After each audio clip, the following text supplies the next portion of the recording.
नमस्कार दोस्तों, फास्ट सरकारी नौकरी के इस ऑनलाइन अपडेट सबसे तेज़ में आपका बहुत बहुत स्वागत है। दोस्तों आज की इस वीडियो में बात करेंगे एसएससी सीएचएसएल का जो एग्ज़ाम चल रहा है दोस्तों, उसके 5 जुलाई के दोस्तों थर्ड शिफ्ट के एनालिसिस के बारे में बात करेंगे दोस्तों आज के इस वीडियो में। चलिए आज का यह वीडियो स्टार्ट करते हैं। जैसा कि आप देख पा रहे हो कि यहाँ हमारा टेलीग्राम चैनल है और ये पीडीएफ अपलोड है दोस्तों। इसको अगर पाना चाहते हैं इस पीडीएफ को तो फ्री में यहाँ पर मिल जाएगा, आपको कोई चार्ज नहीं देना है दोस्तों। चलिए आज का यह वीडियो स्टार्ट करते हैं। जैसा कि दोस्तों देख पा रहे हैं कि यह हमारा पीडीएफ है। इस पीडीएफ को मैंने ऑन कर लिया है। इस पीडीएफ में आप देख पा रहे हैं कि हमें जो कुछ क्वेश्चन मिले हैं दोस्तों, उसमें दिल्ली सल्तनत के क्वेश्चन मिले थे, लंगर से रिलेटेड क्वेश्चन मिले थे कि वो किस धर्म से संबंधित है, पोस्ट सिस्टम से क्वेश्चन मिले हुए थे कि कहाँ से लिया गया है ये सिस्टम। आगे था उसमें राज्यपाल से संबंधित अनुच्छेद कौन सा है ये पूछा गया था। 352, 358, 370, 361 करके ऑप्शन में दिए हुए थे दोस्तों। आगे थे एमएस एक्सेल के क्वेश्चन थे उसमें। उसके बाद 2 फैक्टर ऑथेंटिकेशन से क्वेश्चन थे। रॉफ डांस जो है कहाँ पर किस राज्य का डांस है ये पूछा गया था। सबसे कम लिंगानुपात किस स्टेट का ये पूछा था। उसके बाद पॉपुलेशन डेंसिटी पूछा था, जनसंख्या घनत्व 2011 के जनगणना के हिसाब से पूछा हुआ था दोस्तों। आप इस प्रकार से क्वेश्चन देख पाएंगे। एक इंस्ट्रूमेंट से भी क्वेश्चन पूछा गया था, जो मैग्नेटिक डिफ्लेक्शन इलेक्ट्रिक करंट में किसके द्वारा रिकॉर्ड किया जाता है ये क्वेश्चन पूछा गया था। अगला क्वेश्चन उसमें था अमित शाह जो है गृह मंत्रालय के अलावा उनके पास कौन सा मंत्रालय, ये क्वेश्चन पूछा गया था दोस्तों। और एक जो संगीता शंकर जो है, इसको जब पद्मश्री मिला वो कौन से इंस्ट्रूमेंट से संबंधित है ये क्वेश्चन, वाद्य यंत्र से संबंधित है ये पूछा गया था क्वेश्चन। और पूछा गया था कि लार्जेस्ट स्पार्कल गैलेक्सी के बारे में पूछा गया था। उसके बाद और भी देख सकते हैं कि इसमें आरबीआई का जो सेटअप हुआ था 1935 में, अभी प्रेजेंट में वो कौन से राज्य में। ये शिवमोगा जो है आयरन ओर का जो है प्रोडक्शन करता है वो किस राज्य में, ऐसा कुछ क्वेश्चन। चलिए इन क्वेश्चन का एनालिसिस को स्टार्ट करते हैं दोस्तों। आप इसको देख लीजिएगा। इसका पीडीएफ हम टेलीग्राम चैनल पर स्क्रीनशॉट भी डाल चुके हैं दोस्तों, इसको देख लीजिएगा। चलिए अपना वीडियो को आज स्टार्ट करते हैं। जैसा कि आप देख पा रहे होंगे दोस्तों कि 2011 के जनगणना के अनुसार देखा जाए तो भारत का जनसंख्या घनत्व जो है बताना था दोस्तों। जनसंख्या घनत्व कितना है ये बताना था दोस्तों 2011 के जनसंख्या के हिसाब से बताना दोस्तों। इसका सही जवाब है 382 जो थे प्रति वर्ग किलोमीटर में 382 लोग रह रहे थे दोस्तों। जैसा कि आप देख पा रहे होंगे दोस्तों, दूसरा क्वेश्चन है कि खेलो इंडिया पैरा गेम्स का शुभंकर क्या है। खेलो इंडिया पैरा गेम्स का शुभंकर क्या है। शुभंकर को इंग्लिश में मैस्कॉट कहा जाता है। शुभंकर को इंग्लिश में मैस्कॉट कहा जाता है दोस्तों। इसका सही जवाब था शुभंकर, इसका था गोरैया। शुभंकर इसका क्या था, गोरैया इसका सही जवाब था दोस्तों। इसमें देख पाएंगे आप कि खेलो इंडिया पैरा गेम्स 2023 के आधिकारिक शुभंकर के रूप में उज्ज्वला एक गोरैया का अनावरण किया गया। उज्ज्वला एक गोरैया का अनावरण किया गया। छोटी सी गोरैया दिल्ली के गौरव का प्रतीक है। छोटी सी गोरैया जो है दिल्ली के गौरव का प्रतीक है और इसकी जो है विशिष्टता जो है दृढ़ संकल्प और सहानुभूति को दर्शाता है। इसकी विशिष्टता जो है दोस्तों दृढ़ संकल्प और सहानुभूति को दर्शाता है। अगला क्वेश्चन देख पा रहे होंगे दोस्तों कि आरबीआई जिसकी स्थापना जो है 1935 में हुआ, वो वर्तमान में अभी किस राज्य में है। तो इसका सही जवाब है दोस्तों मुंबई। इसका सही जवाब है दोस्तों मुंबई। चलिए आरबीआई के बारे में कुछ फैक्ट को जानते हैं दोस्तों। जैसा कि आप देख पा रहे हैं कि आरबीआई का जो एस्टेब्लिशमेंट हुआ था, यानी इसकी स्थापना हुई थी दोस्तों, वो 1 अप्रैल 1935 को हुआ था दोस्तों। 1 अप्रैल 1935 का हुआ था। लेकिन एक्ट पूछ दिया जाए कि किस एक्ट के तहत हुआ था, तो 1934 के एक्ट के थ्रू हुआ था, इसके एस्टेब्लिशमेंट हुआ था। और यह जो है कलकत्ता में सबसे पहले इसका एस्टेब्लिश जब हुआ था, जब स्थापना हुआ था, तो यह कलकत्ता में अवस्थित था दोस्तों। इसका लोकेशन उस समय कलकत्ता था। लेकिन बाद में इसको उसके मतलब स्थापना होने के 2 साल के बाद, यानी 1937 में बात किया तो इसको परमानेंटली जो है मुंबई में शिफ्ट कर दिया गया। था दोस्तों। चलिए इनके आगे फैक्ट को देखते हैं दोस्तों। जैसा कि आप देख पा रहे होंगे कि भारतीय रिजर्व बैंक भारत का जो है केंद्रीय बैंक है। भारतीय रिजर्व बैंक जो है भारत का केंद्रीय बैंक भी इसको कहा जाता है दोस्तों। भारत का यह केंद्रीय बैंक है दोस्तों। आरबीआई की स्थापना जो है 1 अप्रैल 1935 को हुआ था। आरबीआई की स्थापना जो है 1 अप्रैल 1935 को हुआ था दोस्तों। इसका मुख्यालय जो है मुंबई महाराष्ट्र में, इसका मुख्यालय है मुंबई महाराष्ट्र में है। आरबीआई की जो स्थापना हुआ था वो हिल्टन कमेटी के सिफारिश पर हुआ था, यानी इसकी जो स्थापना हुआ है यंग हिल्टन कमेटी के स्थापना सिफारिश पर इसकी स्थापना हुआ था दोस्तों।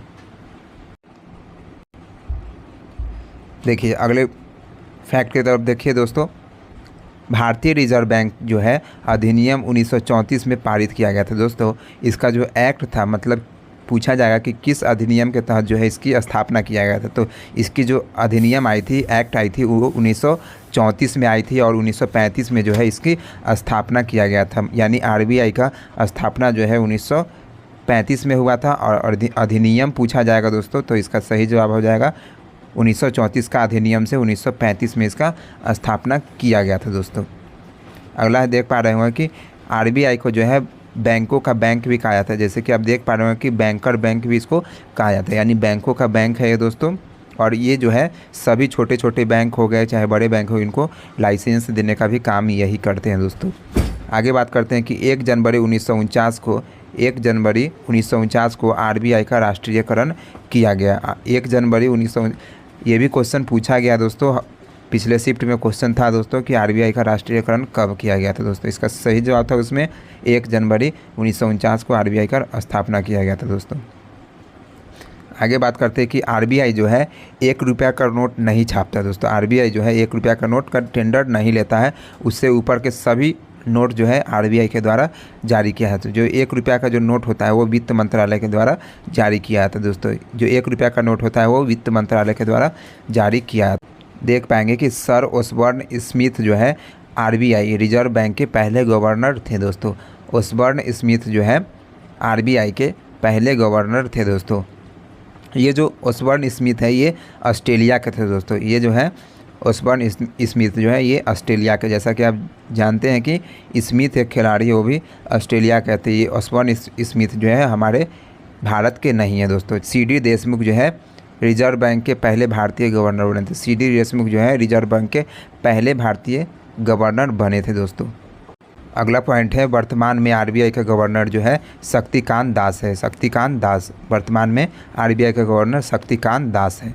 हाल ही में जो है भारतीय रिजर्व बैंक यानी आरबीआई, भारतीय रिजर्व बैंक आरबीआई ने दृष्टिबाधित लोगों की मदद के लिए एक मोबाइल एप्लीकेशन जो है लॉन्च किया जिसका नाम है मनी। एक मोबाइल एप्लीकेशन आरबीआई द्वारा लॉन्च किया गया जो आँख से नहीं देख सकते हैं, जो दृष्टिबाधित लोग हैं दोस्तों, जिसको सही ढंग से नहीं दिखता है, उसके लिए मोबाइल एप्लीकेशन लॉन्च किया गया है जिसका फुल फॉर्म होता है मनी। मनी का फुल फॉर्म है दोस्तों mobile aided note identifier. Mobile aided note identifier, M से मोबाइल, ए से एडेड, एन से नोट, आई से आइडेंटिफायर, इसका फुल फॉर्म है दोस्तों।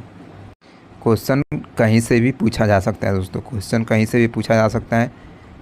देखिए अगला क्वेश्चन पूछा गया था कि वर्तमान में जो अमित शाह है उनको जो है होम मिनिस्ट्री को छोड़ करके यानी गृह मंत्रालय को छोड़ करके कौन सा मंत्रालय उनके अभी अंडर में है, ये पूछा गया था क्वेश्चन।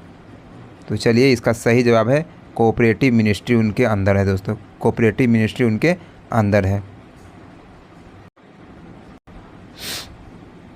अगला क्वेश्चन है कि 2011 के जनगणना के अनुसार सबसे कम डेंसिटी वाला राज्य कौन सा है। सबसे कम जनसंख्या घनत्व वाला राज्य कौन सा है, तो इसका सही जवाब है दोस्तों अरुणाचल प्रदेश। 17 व्यक्ति प्रति वर्ग किलोमीटर में रहते हैं दोस्तों। 17 व्यक्ति प्रति वर्ग किलोमीटर में। अगर बात किया जाए कि सबसे ज़्यादा जनसंख्या घनत्व वाला राज्य तो वो बिहार होगा दोस्तों। सबसे ज़्यादा जनसंख्या घनत्व वाला राज्य जो है बिहार होगा।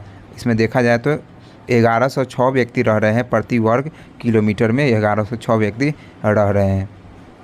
चलिए अगले क्वेश्चन की तरफ बढ़ते हैं। जैसा कि आप देख पा रहे हो कि संगीता शंकर जो है जिनको 2021 में पद्मश्री मिला वह किस वाद्य यंत्र से संबंधित है। संगीता शंकर जो जिनको 2021 में पद्मश्री मिला वह किस वाद्य यंत्र से संबंधित है। इसका सही जवाब है दोस्तों वायलिन। वायलिन जिसको बेला वादक बुलाया था, वायलिन का हिंदी होता है वेला। चलिए इनके बारे में जानते हैं कि संगीता शंकर के बारे में। इनका जन्म जो है, संगीता शंकर का जो जन्म देख पा रहे होंगे दोस्तों 12 अगस्त 1965 को हुआ था दोस्तों। 12 अगस्त 1965। इसी के एक साल के बाद हमारे इंदिरा गांधी जो है 1966 में प्रधानमंत्री बनी थी। 1966 में प्रधानमंत्री बने थे दोस्तों। इनका जो जन्म है बनारस में इनका जन्म हुआ। इनके जो जन्मभूमि है वो बनारस है दोस्तों। Is an Indian classical violinist है दोस्तों ये बेला बाधक के, who perform Hindustani classical music and fusion music. Fusion music आप जानते होंगे कि पिछले एग्ज़ाम में भी क्वेश्चन पूछा हुआ था दोस्तों। ये हिंदुस्तानी क्लासिकल म्यूज़िक और फ्यूज़न म्यूज़िक भी परफॉर्म करते हैं दोस्तों। आजकल तो क्वेश्चन ये भी पूछ देते हैं कि ये किस घराना से, अगर ऐसा कुछ क्वेश्चन आएगा तो संगीता शंकर जो है बनारस घराना से इसका आंसर होगा दोस्तों।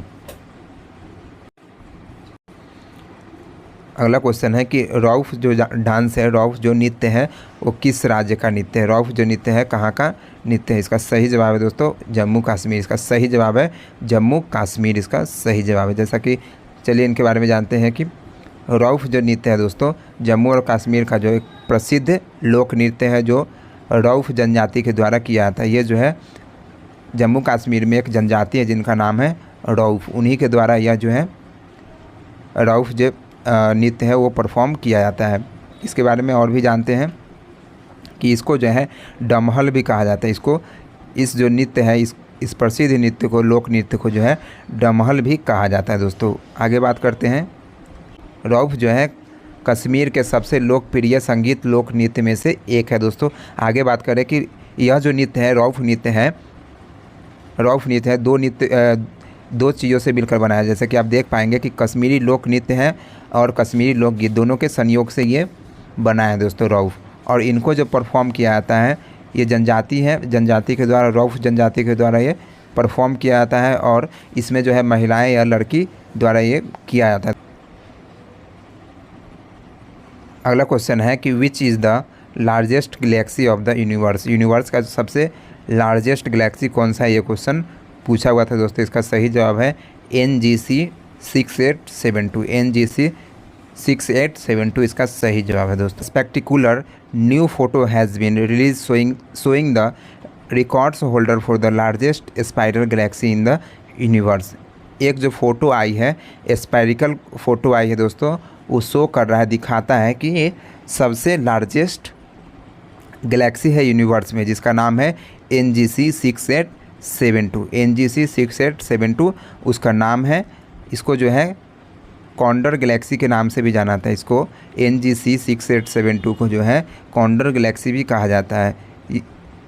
आगे बात करते हैं इनके बारे में कि stretches 5,22,000 light year from tip to टी, यानी क्षण भर में जो है ये 5,22,000 ये फैल सकता है दोस्तों।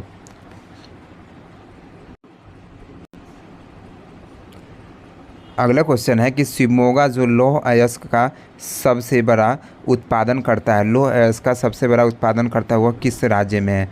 यानी शिवमोगा जो है लौह अयस्क का सबसे ज़्यादा उत्पादन करता है वो किस राज्य में, यह क्वेश्चन पूछा गया था दोस्तों। इसका सही जवाब है उड़ीसा। इसका सही जवाब है दोस्तों उड़ीसा, सही जवाब है। चलिए इनके बारे में जानते हैं। जैसा कि आप देख पा रहे हैं कि यह जो है एशिया में लौह अयस्क का जो है सबसे बड़ा भंडार है। यह जो है एशिया में लौह अयस्क का जो है सबसे बड़ा भंडार है। हमारे देश में पाए जाने वाले दो मुख्य प्रकार के अयस्क है जिसका नाम है hematite and magnetite. Hematite and magnetite दो प्रकार के लोहा हमारे देश में पाए जाते हैं। जैसा कि आप देख पा रहे हैं कि इसकी बेहतर गुणवत्ता के कारण अंतर्राष्ट्रीय बाज़ार में इसकी बड़ी मांग है। इसकी जो है बेहतर गुणवत्ता के कारण जो है अंतर्राष्ट्रीय बाज़ार में इसकी बड़ी मांग है दोस्तों। आगे बात करते हैं कि लौह अयस्क के भंडार का लगभग 95% जो है उड़ीसा, झारखंड, छत्तीसगढ़, कर्नाटक, गोवा, तेलंगाना, आंध्र प्रदेश, तमिलनाडु राज्य में स्थित है दोस्तों। देख पाएंगे कि 95% जो है केवल आप देख पाएंगे कि उड़ीसा में है। उड़ीसा, झारखंड, छत्तीसगढ़, कर्नाटक, गोवा, तेलंगाना, आंध्र प्रदेश, तमिलनाडु राज्य में स्थित है दोस्तों। अगला क्वेश्चन है कि एयर इंडिया को राष्ट्रीयकरण कब किया गया था। एयर इंडिया को राष्ट्रीयकरण कब किया गया था, ये क्वेश्चन आज के शिफ्ट में पूछा गया था, थर्ड शिफ्ट में। इसका सही जवाब है 1953। इसका सही जवाब है 1953 में इसका राष्ट्रीयकरण किया गया था दोस्तों। चलिए इनके बारे में जानते हैं। जैसा कि देख पा रहे होंगे आप कि साल 1946 में टाटा एयरलाइंस का नाम जो है बदलकर एयर इंडिया कर दिया गया था। साल 1946 में टाटा एयरलाइंस का नाम जो है बदलकर एयर इंडिया कर दिया गया था। एयर इंडिया जो है दुनिया का श्रेष्ठ एयरलाइन में से एक मानी जाती है दोस्तों। एयर इंडिया जो है दुनिया का श्रेष्ठ एयरलाइन में से एक मानी जाती है। इसके बाद साल 1953 में तत्कालिक प्रधानमंत्री जो है जवाहरलाल नेहरू ने बिना बताए इसका क्या कर दिए थे, राष्ट्रीयकरण कर दिए थे दोस्तों। बिना बताए जो है इसका राष्ट्रीयकरण कर दिए थे। आगे इनके फैक्ट की तरफ बढ़ते हैं, तो मुख्य पॉइंट है इनको देखते हैं। जैसा कि आप देख पा रहे हैं कि 1953 में संसद ने वायु निगम अधिनियम पारित किया दोस्तों। वायु निगम अधिनियम पारित किया, जिसमें सभी एयरलाइंस को जो है सरकार के स्वामित्व और संचालन वाले 2 निगम में विलय हो गया दोस्तों।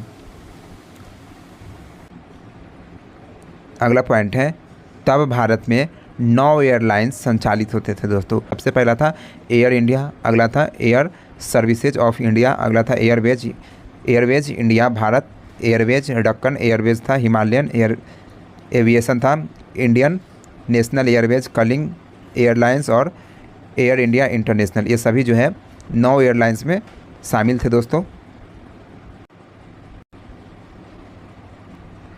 देख पाएंगे कि अपने प्रारंभिक वर्षों के दौरान एयर इंडिया को टाटा एयरलाइंस कहा जाता था। अपने प्रारंभिक वर्षों के दौरान मतलब शुरू में जो है इसको एयर इंडिया को टाटा एयरलाइंस कहा जाता था। शुरू में एयर इंडिया को टाटा एयरलाइंस कहा जाता था। इसके बाद इसका राष्ट्रीयकरण कर दिया गया था। भारत की स्वतंत्रता के बाद इसका नाम बदलकर एयर इंडिया कर दिया गया था। बात करते हैं आगे। अगला पॉइंट है कि द्वितीय विश्व युद्ध के बाद यानी सेकेंड वर्ल्ड वार के बाद बात करें तो भारत में नियमित वाणिज्यिक सेवा बहाल हो गई दोस्तों। कमर्शियल सेवा जो है, कमर्शियल सर्विस जो है एक देश से दूसरे देश जाना स्टार्ट हो गया था। और टाटा एयरलाइंस को जो है 29 जुलाई 1946 को एयर इंडिया के नाम से एक पब्लिक लिमिटेड कंपनी बन गई थी दोस्तों। एयर इंडिया के नाम से पब्लिक लिमिटेड कंपनी बन गई थी दोस्तों।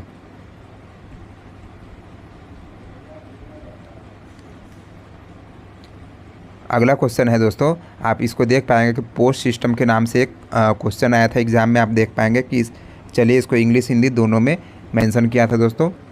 भारत के संविधान में सर्वाधिक मत के आधार पर चुनाव में जीत का फैसला किस संविधान से लिया गया? कहाँ के संविधान से लिया गया है कि अगर आपको ज़्यादा अगर वोट है तो आप जीत जाएंगे? ये कहाँ से लिया गया था अवधारणा? इसका सही जवाब है दोस्तों ब्रिटिश। इसका सही जवाब है ब्रिटिश, इसका सही जवाब था दोस्तों। चलिए, जैसा कि आप देख पा रहे हैं कि स्रोत देखते हैं कि हमारे संविधान में जो है कहाँ से किस देश के संविधान से क्या क्या लिया गया। जैसे कि आप देख पा रहे हैं कि आयरलैंड से जो है राज्य के नीति निदेशक तत्व लिया गया। डीपीएसपी जो है आयरलैंड से लिया गया दोस्तों। डीपीएसपी जो है आयरलैंड से लिया गया दोस्तों। आगे बात करते हैं कि कनाडा के संविधान से क्या क्या लिया गया। अर्धसंघीय सरकार को कनाडा से लिया गया दोस्तों। ये प्रावधान केंद्र और राज्य के बीच शक्ति का वितरण, केंद्र और राज्य के बीच शक्ति का वितरण भी कनाडा के संविधान से लिया गया है। और बात करते हैं केंद्र सरकार द्वारा अवशिष्ट शक्ति का प्रतिधारण भी कनाडा के संविधान से लिया गया। आगे बात करते हैं कि अमेरिका के संविधान से लिया गया प्रस्तावना, मौलिक अधिकार, निर्वाचन मंडल, सरकार का संघीय ढांचा, न्यायिक समीक्षा, न्यायपालिका की स्वतंत्रता, सशस्त्र बलों के सर्वोच्च कमांडर के रूप में राष्ट्रपति यानी सेना का हेड राष्ट्रपति को माना जाता है। ये कहाँ से लिया गया? अमेरिका के संविधान से लिया गया। प्रस्तावना बोलेगा तो वो भी अमेरिका, मौलिक अधिकार तो भी अमेरिका, निर्वाचन मंडल अमेरिका से लिया गया, सरकार का संघीय ढांचा भी। इस सभी जो है न्यायपालिका स्वतंत्र होगा। आप भारत में देखिएगा तो न्यायपालिका स्वतंत्र था। आप किसी भी न्यायपालिका में जा कर के आप देखिए, यहाँ पर देखिएगा कि इसको जो है कार्यपालिका और विधायिका से कोई संबंध नहीं है दोस्तों। कार्यपालिका जो है कोई भी कानून जो है इसको व्यवस्थापिका बना रही है और कार्यपालिका जो है लागू कर रहे हैं दोस्तों। कार्यपालिका कानून को जो है लागू कर, कार्यपालिका में राष्ट्रपति आएंगे दोस्तों, ये कानून को लागू करेंगे। जो व्यवस्थापिका कानून बनाएंगे उसमें इसको लागू करने का काम राष्ट्रपति करेंगे। और ये कानून सही है कि गलत है इसका जो निर्धारण है ये न्यायपालिका करेगा। तो इस प्रकार जो है न्यायपालिका यहाँ से बिल्कुल ही अलग है। तो ये प्रावधान जो है अमेरिका के संविधान से लिया गया है दोस्तों। आगे बात करते हैं ब्रिटिश यानी ब्रिटेन के संविधान से जो लिया गया है, सरकार का संसदीय रूप, एकल नागरिकता, कानून द्वारा स्थापित प्रक्रिया, इसको विधि द्वारा, कानून को विधि भी बोला जाता है, विधि द्वारा स्थापित प्रक्रिया। अगला है स्पीकर और इसकी भूमिका, चुनावों में पहली बार पोस्ट सिस्टम आया दोस्तों। पोस्ट सिस्टम, जो ज़्यादा वोट जिसको आएगा वो जीतेगा, ये सिस्टम जो है ब्रिटेन से लिया गया था दोस्तों। ये सारे ही आप देख पाएंगे आप इसमें, एकल नागरिकता, स्पीकर और उसकी भूमिका, ये सब ब्रिटेन के संविधान से लिया गया दोस्तों। और हमारा जो क्वेश्चन पूछा गया था वो पोस्ट सिस्टम से क्वेश्चन पूछा गया था, इसका जवाब था ब्रिटेन दोस्तों। चलिए आगे की फैक्ट जानते हैं दोस्तों, आगे के क्वेश्चन के तरफ बढ़ते हैं।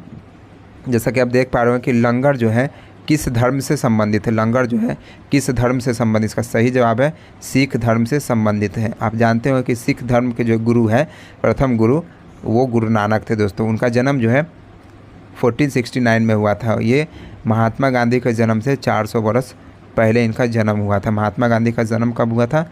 1869 में हुआ था इनका जन्म। 1469 में इनका जन्म हुआ है दोस्तों। महात्मा गांधी के जन्म से 400 वर्ष पहले इनका जन्म हुआ है दोस्तों। इनका नाम है गुरु नानक, जो कि सिखों के प्रथम गुरु है दोस्तों। चलिए इनके बारे में जानते हैं कि लंगर जो है, जिनको कॉमन किचन भी कहा जाता है, कि अवधारणा जो है गुरु नानक ने दिया दोस्तों, गुरु नानक द्वारा पेश किया गया था। इसमें देख पाएंगे कि गुरु नानक का जो है 1469 से लेकर के 1539 तक इनके जीवन अवधि थे दोस्तों, द्वारा पेश किया गया दोस्तों। इनका जन्म हुआ था 1469 में और 1539 में इनकी मृत्यु हुई थी दोस्तों, द्वारा पेश किया गया था दोस्तों। लंगर एक ऐसा जगह है दोस्तों, लंगर एक ऐसी जगह है जहां सभी लोग अपनी सामाजिक स्थिति और धार्मिक आदेश के बावजूद भोजन करने के लिए एक साथ आएंगे। यह दान और समानता का कार्य करेगा दोस्तों, यह दान और समानता का कार्य है दोस्तों। चलिए आगे है, वे सिख धर्म के संस्थापक थे दोस्तों। गुरु नानक जी जो थे वो सिख धर्म के संस्थापक थे दोस्तों। वे जो है जातिगत भेदभाव और मूर्ति पूजा के खिलाफ थे दोस्तों। वो मूर्ति पूजा को नहीं मानते थे और जातिगत भेदभाव, इसीलिए अभी सिख धर्म में जो आप जाइएगा तो मुस्लिम भी वहाँ जाते हैं दोस्तों।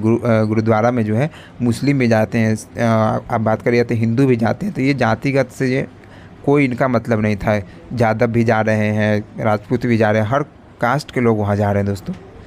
चलिए और भी आगे जानते हैं कि उनका मानना था कि ईश्वर एक है, यानी गुरु नानक जी का मानना था कि ईश्वर एक है और ईश्वर तक पहुँचने के लिए पुजारियों की कोई आवश्यकता नहीं होती दोस्तों।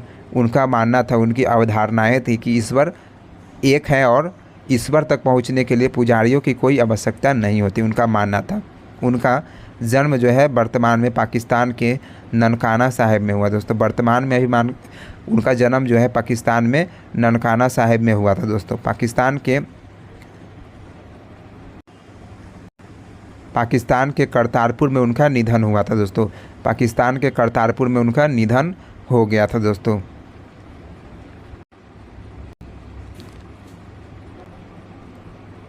अगला क्वेश्चन है कि पहले राजवंश जिसने दिल्ली पर शासन किया, पहले राजवंश जिसने दिल्ली पर शासन किया। इंग्लिश में देखिए, which was the first dynasty of Delhi सल्तनत, which was the first dynasty of Delhi सल्तनत। इसका सही जवाब है मामलुक डायनेस्टी, इसका सही जवाब है मामलुक डायनेस्टी, सही जवाब है। आप देख पाएंगे कि स्लेव डायनेस्टी जो है, स्लेव डायनेस्टी वो 84 वर्ष तक शासन किया दोस्तों, 84 वर्ष तक शासन किया। It was the first Muslim dynasty that rule in India, पहला मुस्लिम राजवंश थे जिन्होंने भारत पर शासन किया दोस्तों। अगला बात करते हैं कि ये बलबन जो थे वो मामलुक वंश के ही बलबन थे, ये बलबन जो थे मामलुक वंश के ही थे। आप देख पाएंगे कि ड्यूरिंग हिज रिजाइन, मतलब आप देख पाएंगे कि ऊपर जो है नासिर उद्दीन मोहम्मद का जो रिजाइन के बाद आप देख पाएंगे कि the power remain in the hand of Balban, Balban के हाथ में जो है पावर चला गया था। हिज प्राइम मिनिस्टर, उसके जो है वो प्रधानमंत्री थे Balban. On the death of Mahmud, Balban directly took over the throne of throne and rule Delhi, यानी उन्होंने थ्रोन यानी राजवंश राजगद्दी पर उन्होंने बैठ गया और दिल्ली पर शासन किया दोस्तों। देख पाएंगे इस पॉइंट को, रजिया सुल्तान जो थी एक योग्य शासिका थी जो कि इल्तुतमिश की बेटी थी, इल्तुतमिश की बेटी थी, और वो जो थी पहली और एकमात्र जो है मुस्लिम शासिका है दोस्तों जिन्होंने दिल्ली पर शासन किया, जिन्होंने दिल्ली पर शासन किया था दोस्तों। उसके जो है अंततः जो है उसके जो बेटे हैं इल्तुतमिश के, नासिर उद्दीन मोहम्मद जो है वो सुल्तान बन गए थे। 1245 में उन्होंने सुल्तान बना जिसका नाम था नासिर उद्दीन। इल्तुतमिश का बेटा है नासिर उद्दीन। यहाँ देख पाएंगे कि 5 वंशों को देख पाएंगे आप। स्लेव डायनेस्टी है, देख पाएंगे कि 1206 से 1290 तक ये स्लेव डायनेस्टी चली थी। उसके बाद है खिलजी राजवंश है, खिलजी डायनेस्टी जो कि 1290 के बाद आया था, 1320 तक था। उसके बाद तुगलक डायनेस्टी है, 1320 से 1412 तक ही है ये।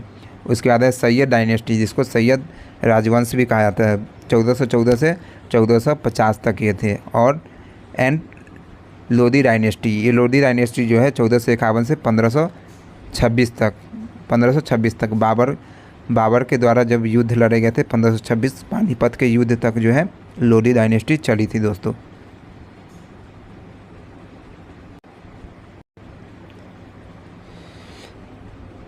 आगे देख पाएंगे कि खिलजी डायनेस्टी से कुछ रिलेटेड फैक्ट देखते हैं कि इसमें after the death of Balban की मृत्यु के बाद जो है बलबन जो है स्लेव डायनेस्टी के थे, यानी स्लेव डायनेस्टी से आते हैं दोस्तों। आगे बात करेंगे कि इसमें उनके मृत्यु के बाद द सल्तनत बिकॉम वीक, मतलब सल्तनत जो है कमज़ोर पड़ गया था। And there were several revolt, मतलब कुछ वहाँ पर आंदोलन, कुछ जो है लड़ाइयाँ हुए थे। And the noble places Jalaluddin Khilji on the throne, मतलब जलाउद्दीन खिलजी जो थे वो थ्रोन यानी राजगद्दी पर बैठे थे दोस्तों। The rule of the Khilji dynasty started in 1290, यानी 1290 में जो है खिलजी वंश का शासन स्टार्ट हुआ था दोस्तों।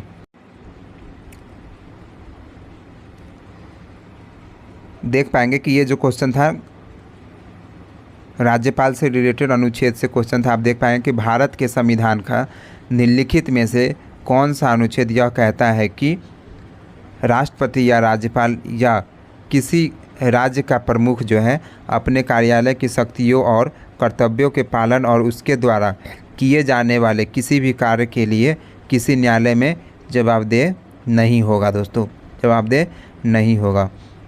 इसका सही जवाब था दोस्तों ये अनुच्छेद 361 से संबंधित है दोस्तों। चलिए इस 361 अनुच्छेद के बारे में जानते हैं। देखिए अनुच्छेद 361 जो है जो भारतीय संविधान के भाग 19 के अंतर्गत आता है। अनुच्छेद 361 जो है भारतीय संविधान के भाग 19 के अंतर्गत आता है। इसमें कहा गया है कि राष्ट्रपति या किसी राज्य के राज्यपाल के खिलाफ जो है उनके कार्यकाल के दौरान किसी भी अदालत में किसी भी प्रकार की आपराधिक कार्रवाई शुरू या जारी नहीं रखा जाता। अगर वो उस पद पर है दोस्तों तो उनके ऊपर जो है कोई कार्रवाई नहीं होगा, अदालत द्वारा कोई कार्रवाई नहीं होगा दोस्तों। जब वो पद से हट जाएंगे तब उनके ऊपर कार्रवाई हो सकता है। आगे बात करते हैं कि राष्ट्रपति या किसी राज्य के राज्यपाल की गिरफ्तारी या कारावास की कोई भी प्रक्रिया उसके कार्यकाल के दौरान किसी भी अदालत से जारी नहीं किया जाएगा। यानी जब वो कार्यरत होंगे, जो अपने पद पर होंगे, तो उनको कोई भी कार्यालय उनके ऊपर कार्रवाई नहीं करेगा। ये कहा गया था अनुच्छेद 361 में दोस्तों। और भी ऊपर देख पाएंगे कि इसमें कहा गया है अनुच्छेद 361 के अनुसार कहा गया कि राष्ट्रपति या किसी राज्यपाल का या फिर राज्य प्रमुख जो है अपने पद, शक्तियों और कर्तव्य के उपयोग और प्रदर्शन के लिए उसके द्वारा किए जाने वाले किसी भी कार्य के लिए किसी भी अदालत के प्रति जवाबदेही नहीं होगा। ये कहा गया था। यानी मुख्य रूप से हम बात किया जाए तो उनके ऊपर जो है अदालत जो है कार्रवाई नहीं करेंगे। अनुच्छेद 361 में कहा गया जब वो कार्यरत होंगे, जब अपने पद पर होंगे दोस्तों। यही कहा गया था 361 अनुच्छेद में। चलिए 352 जो अनुच्छेद है, 352 जो अनुच्छेद है वो राष्ट्रपति के आपातकाल से संबंधित है दोस्तों, आपातकाल से संबंधित है। ये आपातकाल जो है भारत के किसी भी हिस्सों में लग सकता है दोस्तों, भारत के किसी भी हिस्सों में लग सकता है। वो 3 शर्त के हिसाब से, इसके जो होते हैं आपातकाल के 3 शर्त होते हैं, 3 कंडीशन होते हैं।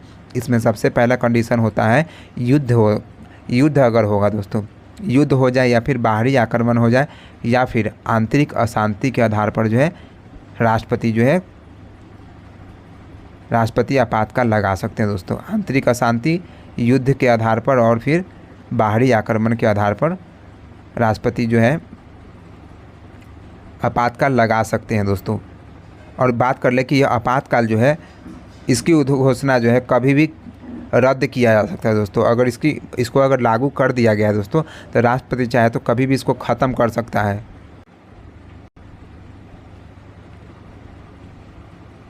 अगला क्वेश्चन पूछा गया था कि सबसे कम लिंगानुपात किस राज्य का है, सबसे कम लिंगानुपात किस राज्य का है। इसका सही जवाब है हरियाणा, इसका सही जवाब है हरियाणा। हरियाणा में जो है 1000 पुरुष पर 877 महिलाएं हैं, 1000 पुरुष पर 877 महिलाएं हैं।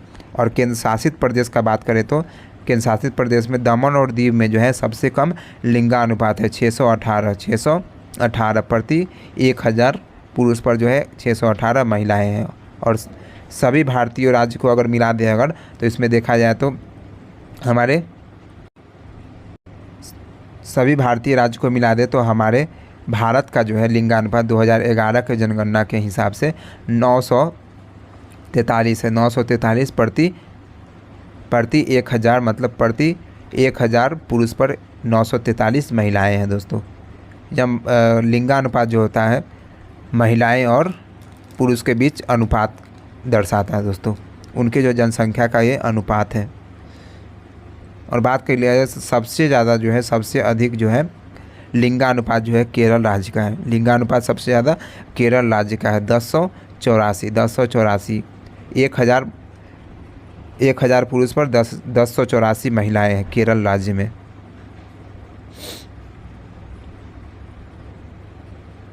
देखिए इसमें एक फैक्ट है कि पुडुचेरी और केरल जहाँ पर पुरुष जो है कम है, पुरुष जो है कम है और महिलाएं ज़्यादा है, महिलाएं से ज़्यादा जो है पुरुष है। इसमें देख पाएंगे पुडुचेरी और केरल इसमें टॉप पर है, जिसमें केरल में आप देख पाएंगे कि 1084 महिलाएं हैं और 1000 पुरुष है। 1084 महिलाएं पर 1000 पुरुष पर 1084 महिलाएं हैं। पुडुचेरी और केरल इसका सर्वाधिक मतलब लिंगानुपात वाला। केंद्र शासित प्रदेश में बोलेगा तो पुडुचेरी, और ऐसे अगर राज्य में बोलेगा तो केरल। अगला क्वेश्चन बोला गया है कि what is the purpose of 2 factor authentication. 2 factor authentication का क्या उद्देश्य है दोस्तों, ये क्वेश्चन बोला गया है कि 2 फैक्टर ऑथेंटिकेशन का क्या मतलब, इसका पर्पस है, क्या उद्देश्य है इसका। जैसा कि आप देख पाएंगे कि 2 फैक्टर ऑथेंटिकेशन जो है add an additional layer of security to the authentication process by making it harder for attacker to gain access to person's device और ऑनलाइन अकाउंट्स। मतलब ये जो है एडिशनल लेयर है, मतलब आप एक पासवर्ड लगा दिए हैं और उस पर से भी अगर पासवर्ड लगाना है तो इसमें 2 फैक्टर ऑथेंटिकेशन काम करता है दोस्तों। और उसके थ्रू आप जो है कोई भी मतलब हैक होने से ऑनलाइन सिस्टम को या फिर मतलब अपने अकाउंट्स को हैक होने से आप बहुत ही ज़्यादा उसको सिक्योर कर पाते हैं दोस्तों, उसको जो है सिक्योर कर पाते हैं। और ये बहुत ही हार्डर होता है दोस्तों, इसको अनलॉक करना बहुत ही मुश्किल होता है, ये कहा जा रहा है। आगे बात करते हैं कि because even if victim password is hack, यानी जो दोषी होंगे उसके जो पासवर्ड हैक हो जाएंगे, password alone is not enough to pass the authentication check. अगला क्वेश्चन है कि 2015 में FDI जो है 49% जो है कौन सा सेक्टर में अनुमति मिला था। FDI का जो 49% है कौन सा सेक्टर में और उसका अनुमति मिला था 2015 के हिसाब से बताना था। तो इसमें देखिए कि भारत में FDI अंतर्वास जो है 2014-15 में $45.5 बिलियन था, $45.5 बिलियन था दोस्तों। इसमें देखा जाए कि दूरसंचार क्षेत्र में जो है 100% FDI दिया गया था दोस्तों अनुमति, जिसमें से जो है 49% तक की अनुमति जो है स्वचालित मार्ग से दिया गया था। एफडीआई दो प्रकार से होते हैं दोस्तों। एफडीआई दो प्रकार के, एक स्वचालित होते हैं और एक जो होता है सरकारी मार्ग के तहत होते हैं दोस्तों। इसमें जो है स्वचालित मार्ग से देखा जाए तो 49% तक की अनुमति मिली थी और जो है सरकारी मार्ग से जो है 49% से अधिक की अनुमति मिली थी दोस्तों। तो इसका सही जवाब था दूर संचार क्षेत्र है दोस्तों, इसका सही जवाब है। इसमें और भी देख पाएंगे कि स्वचालित मार्ग के तहत जो है अस्पतालों के निर्माण के लिए, जो कल्याण के लिए 100% एफडीआई की अनुमति मिली थी दोस्तों। एक चीज़ और जान लेते हैं कि एफडीआई आखिर क्या होता है दोस्तों। एफडीआई जो होती है इसका फुल फॉर्म होता है foreign direct invest. Foreign direct invest इसका फुल फॉर्म होता है, जिसको हिंदी में कहते हैं प्रत्यक्ष विदेशी निवेश। इसको प्रत्यक्ष विदेशी निवेश इसको कहा जाता है दोस्तों। यह जो है एक फर्म या व्यक्ति द्वारा एक देश में दूसरे देश में स्थित व्यावसायिक हितों में किया गया निवेश है दोस्तों। व्यवसायिक एक व्यक्ति जो है दूसरे देश में जब निवेश करता है तो उसी को कहा जाता है एफडीआई कहा जाता है। भारत में जो है निवेश के दो मार्ग है दोस्तों। भारत में जो निवेश के हैं वो दो मार्ग है, जैसा कि आपको बताएं, एक स्वचालित मार्ग है और दूसरा जो है सरकारी मार्ग है। दूसरा जो है एक स्वचालित मार्ग देख पाएँ आप और एक जो है सरकारी मार्ग होते हैं दोस्तों। देख पाएंगे कि हमारे पास जो कुछ क्वेश्चन थे उसमें जो है टोटल क्वेश्चन तो एनालिसिस हो गए हैं और इसमें आप देख पाएंगे कि एक क्वेश्चन इसमें छूट गया था कि एशियन हॉकी चैम्पियनशिप 2023 जो है कहाँ पर आयोजित किया गया था। ये क्वेश्चन छूट गया। क्वेश्चन है एशियाई हॉकी चैम्पियनशिप 2023 कौन से राज्य में हुआ था दोस्तों। एशियाई हॉकी चैम्पियनशिप 2023 जो है किस राज्य में हुआ था। इसका सही जवाब था उसमें चेन्नई और तमिलनाडु इसका सही जवाब था। चेन्नई और तमिलनाडु इसका सही जवाब था। चलिए, पुरुषों के लिए 7वां एशियाई चैम्पियनशिप ट्रॉफी 2023 हॉकी टूर्नामेंट जो है 3 से 12 अगस्त 2023 तक जो है इसके बीच में आयोजन किया गया था दोस्तों। चेन्नई और तमिलनाडु में किया गया था और स्टेडियम का नाम था मेयर राधाकृष्णन स्टेडियम में यह कार्यक्रम हुआ दोस्तों। मेयर राधाकृष्णन स्टेडियम में इसका कार्यक्रम हुआ था। चेन्नई जो है 2007 के बाद अपना पहला जो है अंतर्राष्ट्रीय हॉकी टूर्नामेंट की मेज़बानी करेगा दोस्तों। इसी के साथ आपका आज का डिस्कशन समाप्त होता है दोस्तों। इस पीडीएफ को आप टेलीग्राम चैनल से जुड़ करके ले सकते हैं, बिल्कुल ही फ्री है। अगर ये वीडियो थोड़ा भी अच्छा लगेगा तो दोस्तों लाइक करिएगा, शेयर करिएगा। मिलते हैं अगले वीडियो में दोस्तों। जय हिंद।